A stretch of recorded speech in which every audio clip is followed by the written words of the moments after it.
Merhabalar, kanalıma hoş geldiniz. Bugün sizlerle birlikte örgü charm yapacağız. Ben bunun için kalp şeklindeki örgü charmı tercih ettim ve sizlere bunun yapımını anlatacağım arkadaşlar. Videoma başlamadan önce kanalıma abone olmayı ve bildirimleri açmayı unutmayın. Şimdi yapımına geçecek olursak bunun için 6 numara 3,5 milim tığ kullandım. Malzemelerim bir tane işaretleyici, boncuk, iğne ve makas. Bunu dilediğiniz şekilde süsleyebilirsiniz. İp olarak ise kağıt ip kullanıyorum. Herhangi bir kağıt ip alıyorum arkadaşlar. Çile halinde ve onu sarıyorum. Hadi birlikte yapalım. Şimdi ipimi şu şekilde alıyorum. Elime sihirli halka yapıyorum. Sihirli halka yaptıktan sonra ipimi bu şekilde sabitliyorum ve sihirli halka içerisine 5 tane sık iğne yapıyorum. Bakın. 1 2 3 4 ve 5. 1 2 3 4 5. Sihirli halkamı yuvarlak haline getiriyorum. Halkadaki ipimi çekerek.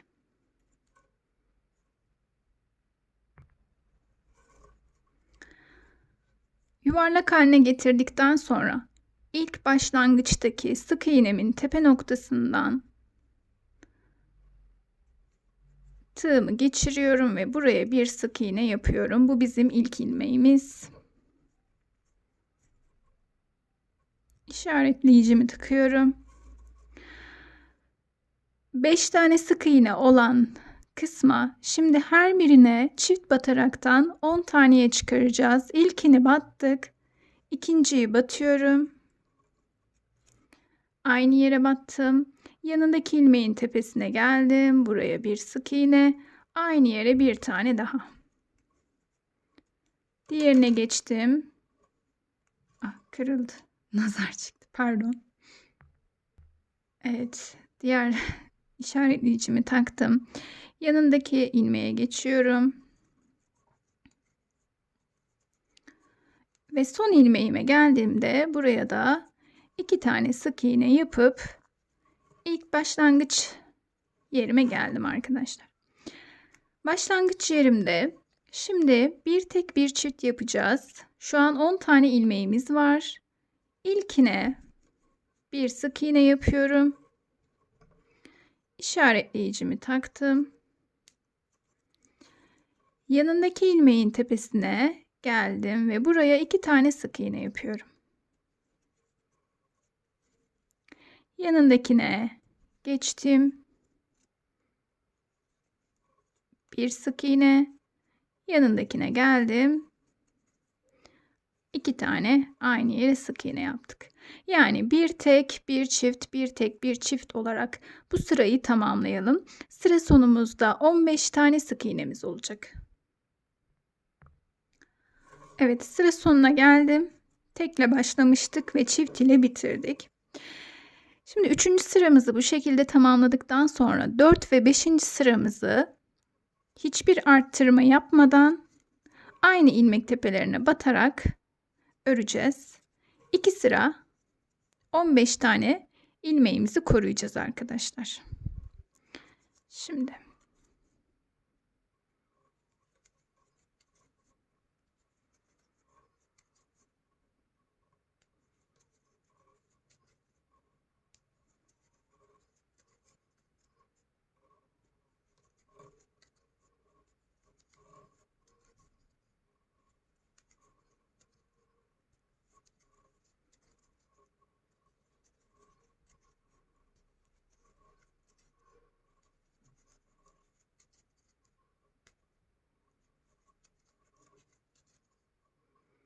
evet, sıra sonuna geldim.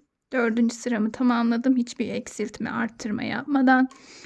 İlk ilmeğimden tekrar başlıyorum.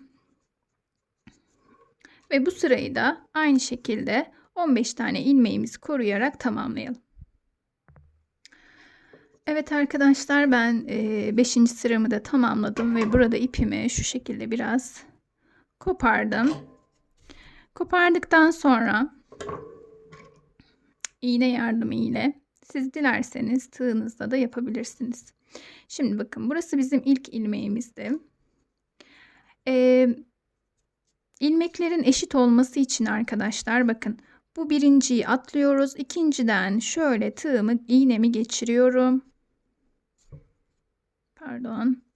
Ve buradaki şu iki dalı alarak geriye alıyorum ve burada bir ilmek oluşturuyorum.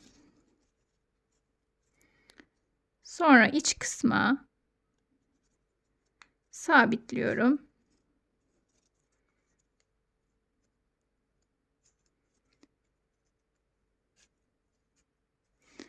Burada ilk sihirli halkamın ipi de var. Bunu burada bağlıyorum arkadaşlar. Şunu söyleyeyim, kağıt iplerde çözülme olmaz. Şöyle düğüm yaptıktan sonra ipinizi şu şekilde kesebilirsiniz. Şimdi biz ilk kalp tomurcuğumuzun üst kısmını oluşturduk. Bundan aynı bir tane daha yapacağız arkadaşlar, ama yaptıktan sonra ipimizi koparmıyoruz. Koparmadan bu yapmış olduğumuzla birleştirmesini yapacağız. Aynısından bir tane daha yapalım. Evet. Aynısından bir tane daha yaptım arkadaşlar ve sıra sonuna geldim. Şimdi birleştireceğiz. Birleştirirken bir önceki örneğimizin herhangi bir dalından şöyle aldım ve bir sık iğne ile bağladım. 2. Bu bizim ilk ilmeğimiz. Buraya bir işaretleyiciyle 2 3 4 5 6 7 8 9 10 11 12 13 14 ve bakın 15. Evet. Şimdi diğer tarafa geçiyoruz. Diğer tarafta da aynı şekilde devam edeceğiz.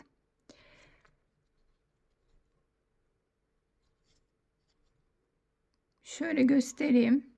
Buradan alacağız arkadaşlar. Bakın. 1. Burada boşluk kalsın istemiyorsanız şu şekilde de yapabilirsiniz. Bakın. Şu bir dalı alıp şöyle geçirip şöyle de yapabilirsiniz ki böyle yapmanız daha doğru olacak. 2 3 4 5 6. Neden sayıyorum? 15 15 30 tane olsun diye. Bu sayılar çok önemli. 30 tane olmasına dikkat edin arkadaşlar. Sonraki eksiltmelerimizde bunun önemini anlayacaksınız.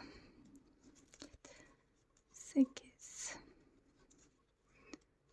9 10 12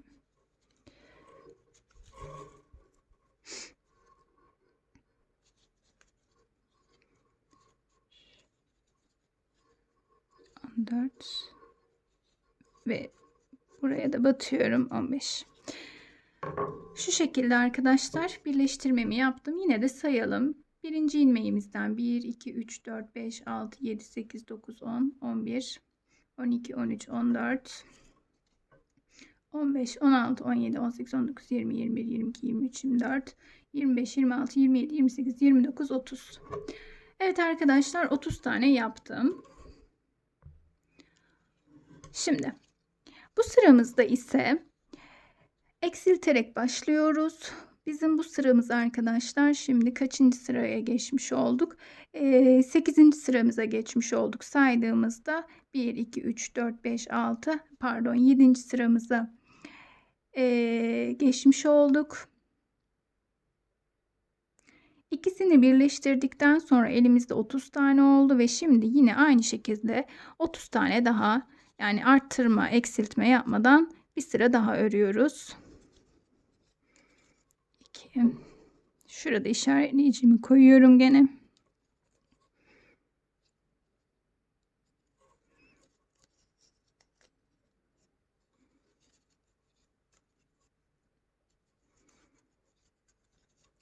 Bu sıramızı da tamamlayalım.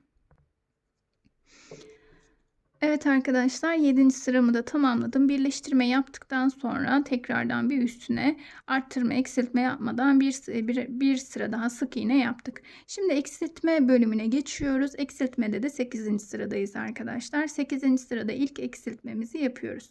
Şimdi bir tane eksiltiyorum. Başlangıç ilmeğimi çıkardım.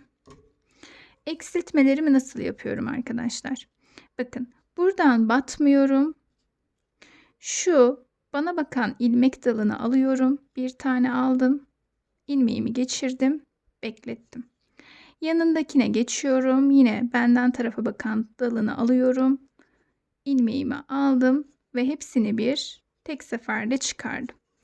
Bu şekilde yaptığımızda gizli eksiltme yapmış oluyoruz ve eksiltmelerimizin yerleri çok belli olmamış oluyor.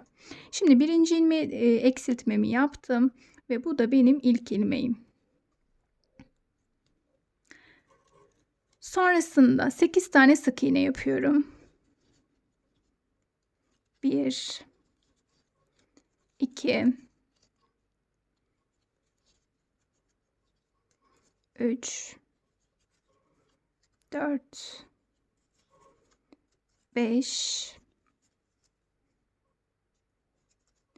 6 7 ve 8. 8 tane sık iğne yaptıktan sonra yine bir tane daha eksiltme yapıyorum. Bana bakan dalından ilmeğimi aldım. Yanındakine geçiyorum. Yine bana bakan dalından ilmeğimi aldım ve tek seferde çıkardım. Bir eksiltme daha yapmış oldum.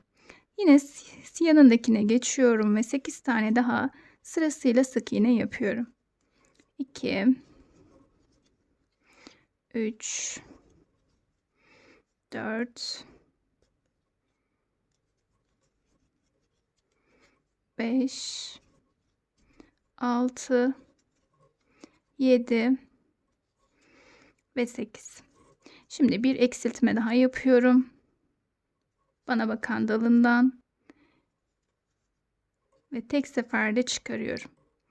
Devam ediyorum. 1 2 3 4 5 6 7 bakın ve 8. Sıra sonuna geldim. Şimdi bu eksiltmelerimizi de yaptıktan sonra ilmeklerimizi saydığımızda arkadaşlar elimizde toplamda 27 tane sık iğne olacak. Bu sayılara dikkat edelim. Eksiltmelerimizde önemli olan sayıların denk gelmesi. Şimdi ilmek başlığımı çıkarıyorum. 9. sıraya geldim. 9. sırada ilk olarak 4 tane sık iğne yapıyorum. Bakın. Birinciyi yaptım. İlmek belirleyicimi takıyorum.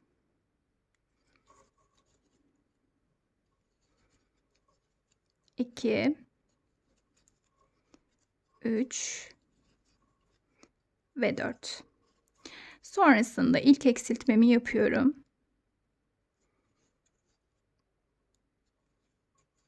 Evet. 4 tane sık iğne ile başlamamızın sebebi eksiltmelerin üst üste gelmesini istemediğimiz için arkadaşlar. Şimdi 4 tane sık iğne yapıp bir tane eksiltme yaptık. Devamında ise 7 tane sık iğne ve bir eksiltme olacak. Yani 1 2 3 4 5 6 ve 7. 7 sık iğneden sonra bir tane eksiltme yapıyorum. Sonrasında devam ediyorum sıra sonuna kadar. Sıra sonunda da 4 tane yapmıştık. Burada 3 tane daha sık iğnemiz kalacak. Eksiltmeden sonra o şekilde tamamlayalım. Evet. Son eksiltmemi de yaptım. Bakın sıra sonunda 1, 2, 3 tane sık iğnem kaldı. Onları da yapıyorum.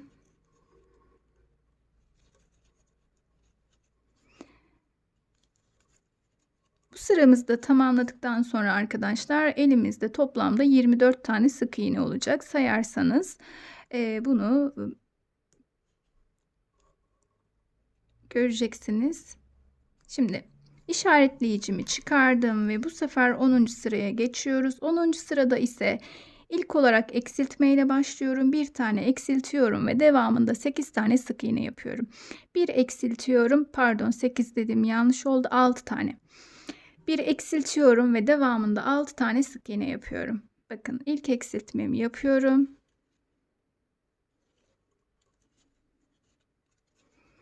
İşaretleyicimizi takalım.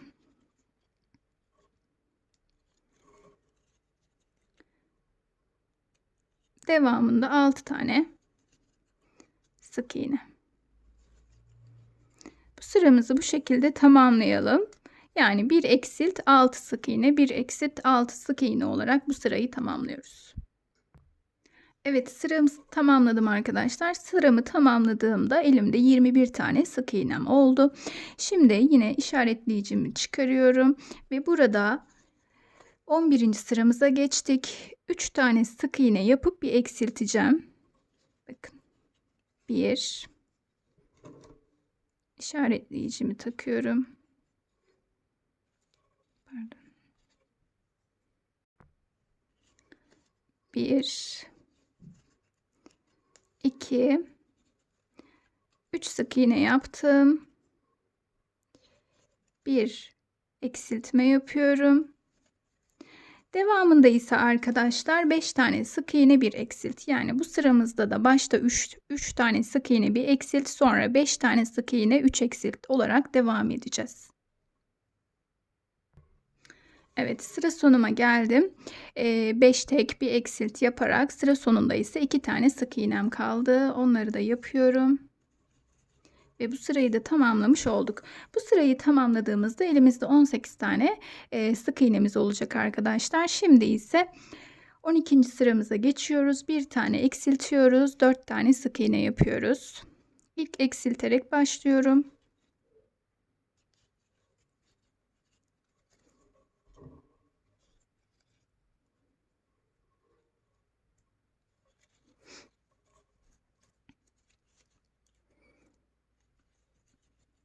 Sonra 4 sık iğne yapıyorum. Bu sırayı da bu şekilde tamamlayalım. Evet, sıramı tamamladım. Bu sırayı tamamladığımızda yani 1 eksilt 4 sık iğne yaptık. 12. sıramızda toplamda 15 tane sık iğnemiz olacak etrafında arkadaşlar. Şimdi 13. sıraya geçiyorum. 2 sık iğne ile başlayıp bir eksiltiyorum. Devamında ise yani ilk başlangıçta şöyle göstereyim. Biraz önce yaptığımız gibi 1, 2 sık iğne yapıyorum. İşaretleyicimi koyayım. Sonrasında bir eksiltme yapıyorum. Devamında ise 3 tane sık iğne, bir eksilt. Bu sıramızda bu şekilde yapacağız. Yani 3 sık iğne, bir eksilt. Devamı bu şekilde arkadaşlar. Sıra sonuna kadar gelelim. Sıra sonuna geldiğimizde sonuncuda bir tane sık iğnemiz kalmış oldu. Onu da bu şekilde yapıyorum. Aslında kafanız karışmasın, hepsi eşit arkadaşlar. Başta 2 sık iğne yapıyoruz. Sonda da tek kalıyor. Gene bu arada 3 tane oluyor.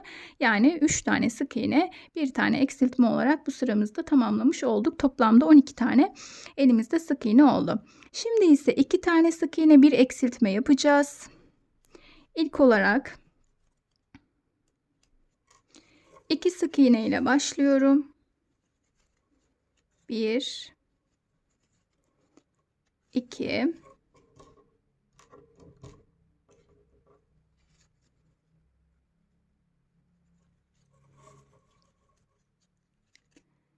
eksiltme yapıyorum.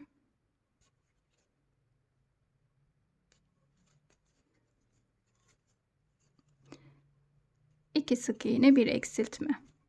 Bu sırayı da bu şekilde tamamlayalım.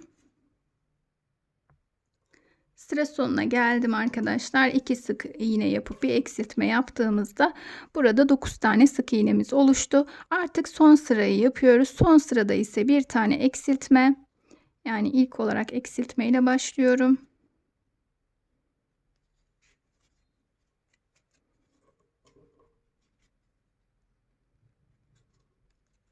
Bir tane sık iğne yapacağız.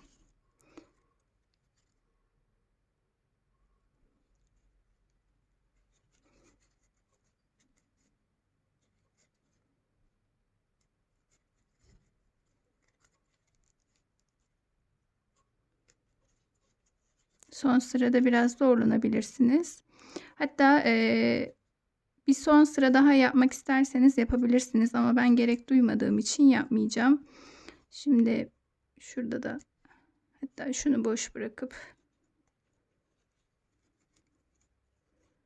evet, burada ipimi koparıyorum. Sıra sonuna geldim. İşaretleyicimi de çıkarıyorum. Bakın şu boşluğu da iğnemin yardımıyla kapatacağım.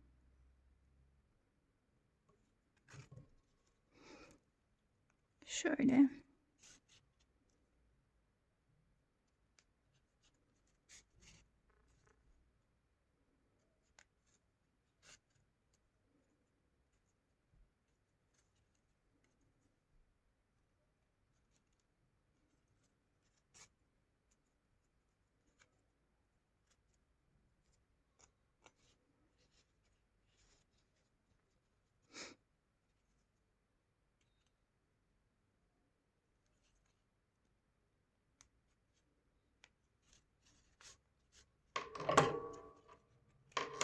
Evet.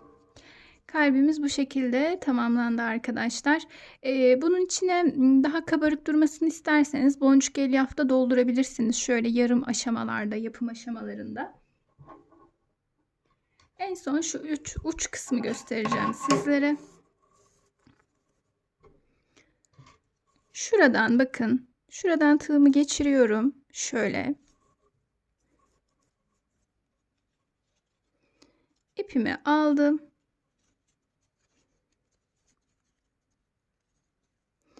Bir sık iğne yapıp zincirler yapacağız. Şimdi 2 tane zincir yaptım. Ben toplamda 50 tane buraya sık iğne yapıyor. Yani zincir çekeceğim. Siz daha fazla, daha az yapabilirsiniz. Nerede kullanacağınıza bağlı. 50 tane zincirimi çekip geliyorum. Evet, 50 tane sık iğnemi yaptım. Şu şekilde, pardon, zincirimi çektim. Ve aynı yere, bakın buradaki aynı yerden tığımı geçirip kaydırma yaparak tamamlıyorum. Sonunda da bir sık iğne yapıyorum ve ipimi şöyle uzunca kesiyorum.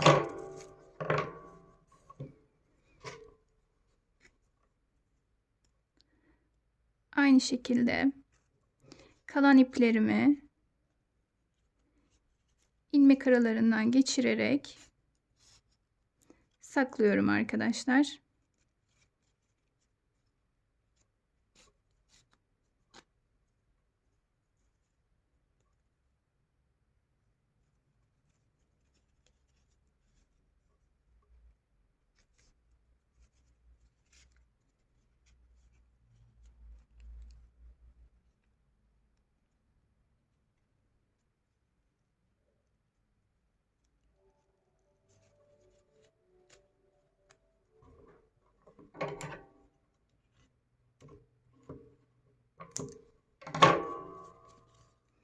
Gördüğünüz gibi bu şekilde tamamladık. Ben şuradan bir tane boncuk da geçireceğim arkadaşlar. Son olarak onu da göstereyim. Şöyle.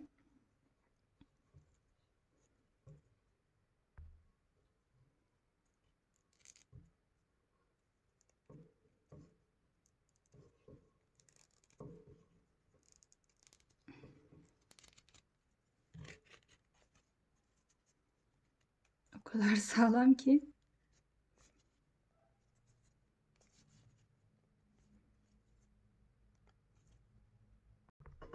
Evet arkadaşlar, şu şekilde kalp çarmımızı oluşturdum. Umarım anlatımım faydalı olmuştur ve sizler de kolaylıkla yapabilirsiniz. Kanalıma abone olmayı ve bildirimleri açmayı unutmayın diyorum ve bir sonraki videoda görüşmek dileğiyle. Hoşça kalın.